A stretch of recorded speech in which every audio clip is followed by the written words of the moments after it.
Palakpakan natin ang Diyos. Narito ba siya?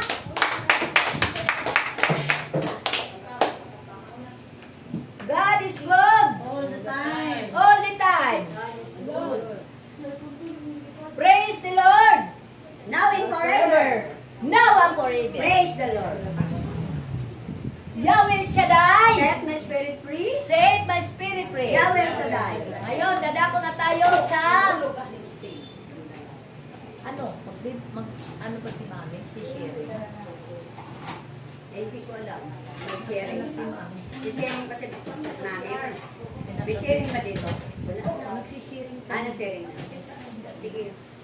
Kung wala si Mami, si Pel mo na mag-share. Yes. Yes.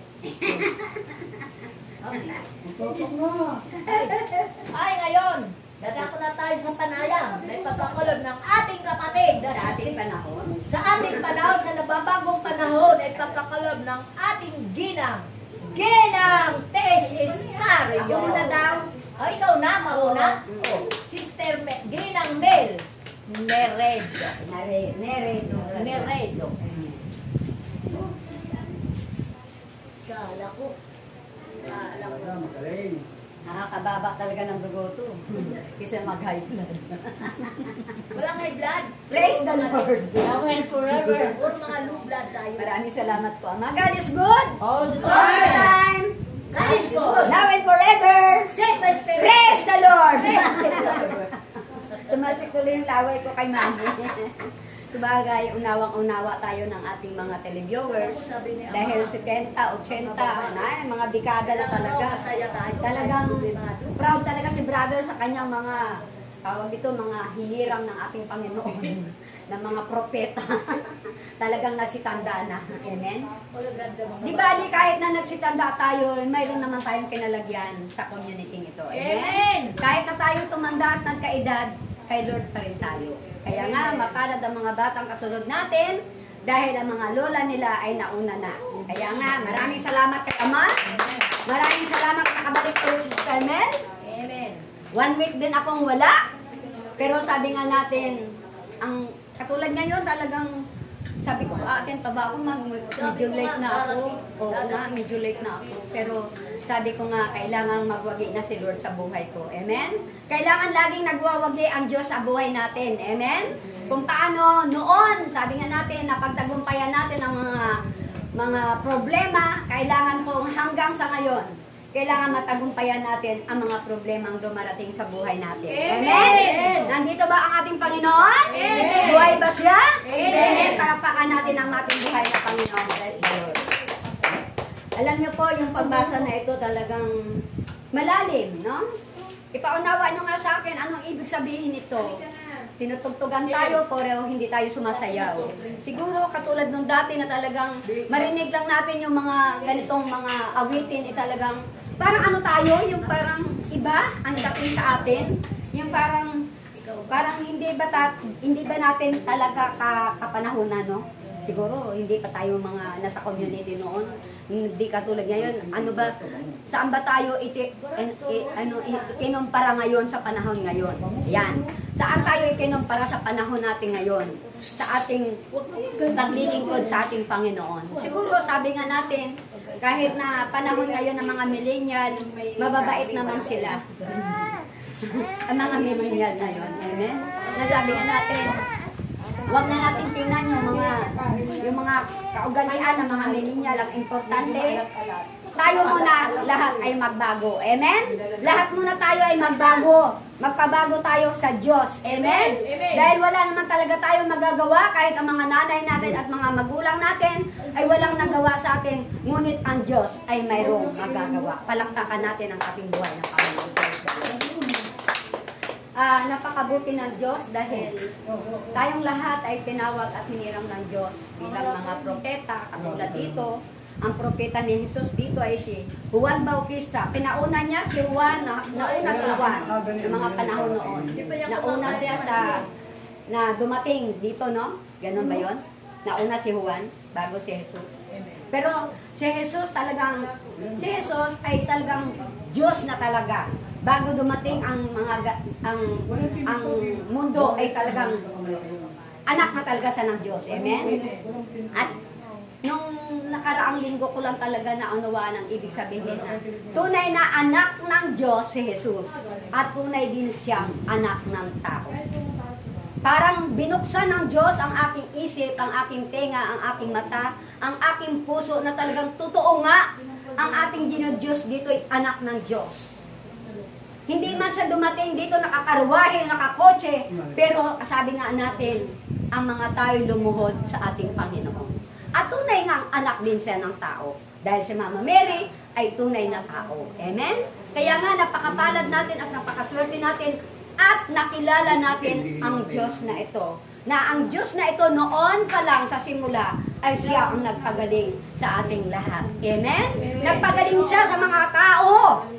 Marami siyang pinagaling. At hindi lang yan ang mga ginawa ni Jesus. Napakarami siyang ginawa sa buhay natin. Kaya nga, bilang pagtanaw ng utang na loob natin sa ating Panginoon, sabi nga natin, ano na bang himala ang ginawa ng Diyos sa buhay natin? Marami na. Amen? Napakarami na siyang himala na ginawa sa buhay natin. Kaya nga, siguro, sabi ko nga, paulit-ulit man, untugin si Sister Mel, sa Panginoon pa rin talaga ako.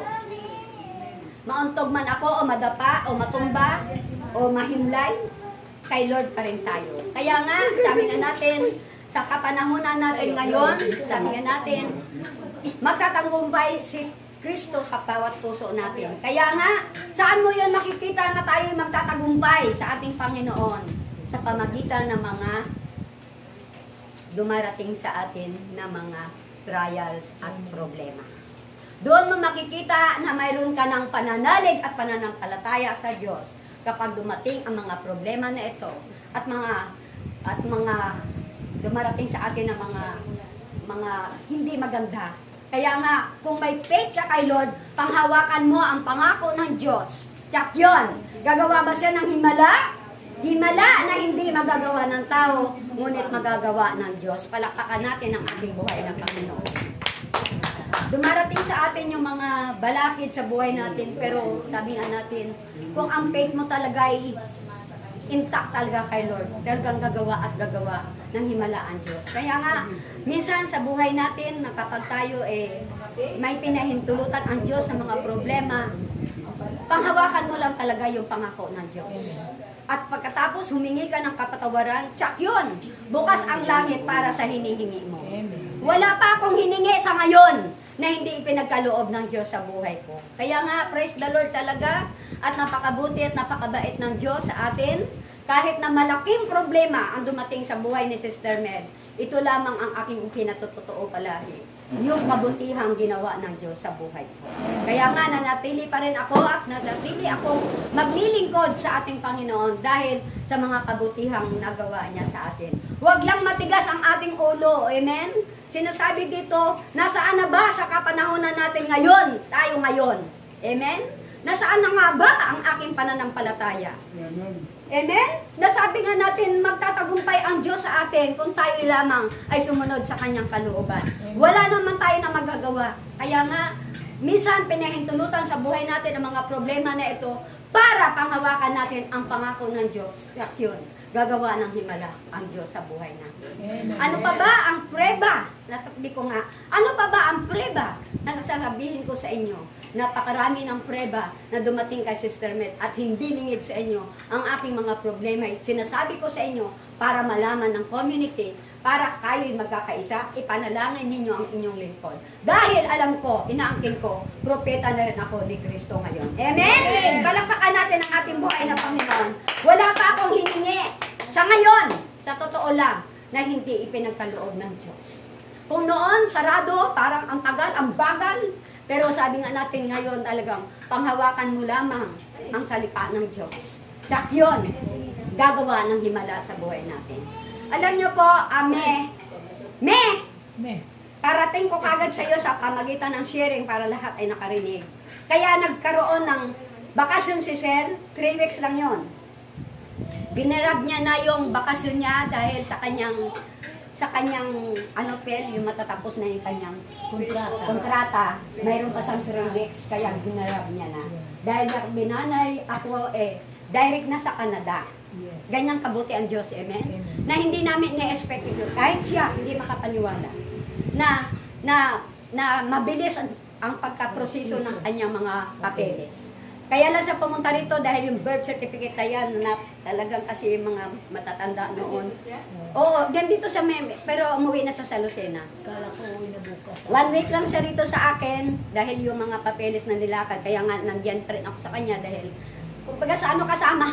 Kasama ang lola. Kaya nga sabi nga natin, una na aming ginawa, nagsimba kami doon sa Makati, yung ano doong simbahan, yung grade 12, ano ba yun? Oo, doon kami nagsimba dahil yun ang gusto niya, dahil yung pari doon, pinapanood niya sa YouTube. At pagkatapos, sabi nga natin, yung kanyang mga birth certificate, inayos dahil mga matatanda noon, iba yung pangalan ni Sel. Nung ipinanganak ko siya, gusto ng nanay ng biyanan ko, Celestial Narido. Nung bininyagan naman siya, kasikatan ni Marites Revilla, ang gusto ni tatay Marites Revilla. Kaya marami talagang balakid na kailangan na ngayon. Kailangan ng mga papeles ay talagang lahat ay totoo. Wala doon hindi totoo. Amen? Oy, dahil lando na nga eh. Kaya nga ang sabi doon sa Canada, ano ang tawag doon? Cross country. Ayan. Cross country ka na. Dito ka naman gagaling sa Riyadh. Kaya nga, huwag ka mag-alala. Kahit ng paano makakatapos si Sel sa kanyang kontrata, makukuha niya yung kanyang makukuha, sabi natin, pero kailangan nanay, may baon pa din akong pera. Kasi pagdating ko doon, alam ko na hindi naman nila ako pababayaan ng opisina na, kasi 1 year pa bago siya magkaroon ng ano tawag doon? Yung mayroong residential. Ayan, bago siya mag-apply ng ng bahay at lupa. Kaya nga marami kaming tawag dito yung mga bago dumating yan, yung Canada na yan. Malaking problema ang dumating pero wala naman talagang imposible sa Diyos. Amen? Ginamit si Phil, ginamit si Mami. Walang kahirap-hirap si Sister Mel. Buhay na patotoo ako sa inyo na talagang isang ganyan lang ni Lord ang puso ng bawat isa sa atin. Kapag ako ang pumilo sa tao niya, Pel, umalis ka dyan sa bahay mo, pumunta ka din kay Mami. Parang ganun lang kadali, no? Kaya nga, napakabuti ng Diyos, kaya nga ako'y galak na galak, at saka masayang-masaya ang inyong lingkod dahil, yan, kukuha pa siya ng anong tawag doon, Pel, yung kailangan pa niya yung magmamanigo siya. Driver. Oo, sa Pampanga na nga sa kumuha dahil makukuha agad doon yung driver license. Hindi katulad dito sa Maynila, 1 month bago makuha. Doon, 3 weeks lang. Oo, pag uwi niya, agad na nadala na niya dahil kakilala nila sa LTO. Kaya, napakabuti at napakabait ng Diyos. Kaya nga, sabi nga natin dito sa ating pagbasa na huwag na matigas ang ating ulo. Na palambutin na natin ngayon ang ating puso. Hindi ulo puso. Na sabi nga natin, wala naman talaga tayong magagawa, kundi ipasa Diyos natin ang lahat ng mga nangyayari sa buhay. Minsan sa totoo lang, sabi nga natin, doon sa problema, doon mo nga talaga lalong mararamdaman ang kilos ng Diyos sa buhay mo. Kung walang problema, ano nga ba? Wala lang. Di ba, Ter? Na-inlove ka kay Lord. Bakit? Dahil sa nangyari sa buhay. Noon pa lang, ikilala mo na ako doon kay Lamambola, pero hindi mo ako binabati. Pero ngayon, binabati mo palagi Sister Lord. Amen? Palakpakan natin ang ating buhay na Panginoon. Praise the Lord. Napakabait ng Diyos sa ating lahat. Kaya nga, anuman ang mga problema at salot dumating sa buhay natin, sakit man yan, alam ko, Sister Carmen, may sakit, magpahinga. Ganun lang yun, di ba, May? Pahinga lang siya. Ako, kapag medyo hindi ko kaya, magpapahinga ako sa bahay. Kung hindi mo naman ako nakikita, ang isip ko naman at puso ko, alam ng Diyos yan sa community. Amen. Kaya nga, hindi ko pwedeng tawag dito, kunwari na hindi ko kayo malala, hindi na pwede. Nandun talaga yung puso mo. Nasabi natin, ngayon pa, na-inlove ka na kay Lord. Siyempre, pag na-inlove ka kay Lord, kung saan ang tahanan mo, siyempre, ma-inlove ka rin. Amen? Kaya nga, praise the Lord, sabay-sabay, maraming mga blessing na dumating kay Sister Mel. Cellphone ko napagawa kahit paano, 800 lang pala. Akala ko, ubod pa ng mahal. Kung hindi pa dumating si Sil, hindi pa napagawa. Ngayon, sabi nga natin, okay na. okay na. Pwede na tayong marites. Ha? Hindi na tayo maritis. Oo, mami. Kaya nga medyo, ano muna ako, hindi ako masyado nagbariti sa inyo. Baka, Yes. hindi pa ako pumupunta. Kaya nga gusto ko, nakita niyo muna ako bago ako tayo maganya. Kaya nga, napakabait ni Lord. Hindi ko napahabain, Sister Tess. Siguro, yung low blood mo, ayos na ngayon ang dugo mo, normal na. Kaya nga, ipaloot mo, Sister Mel. Kaya, mga kapatid ko dyan sa RP at Alfred, sana po, magkita-kita rin tayo sa mga gawain pa natin sa susunod. Sa Amen. prayer house, importante. Amen. Doon sa bahay ni Ama. Dahil doon sa bahay ni Ama, marami si Amang pangako para sa ating lahat. Amen. Kaya nga sa inyo, para sa inyo, God bless you all. Thank you po. Maraming salamat. Ay, salamat sa Diyos. Ngayon, dadakot naman tayo sa pangalawang papanayam na ipagkakulob ng ating ginang. Ginang, this is Cario. Hay, hindi natin pindot.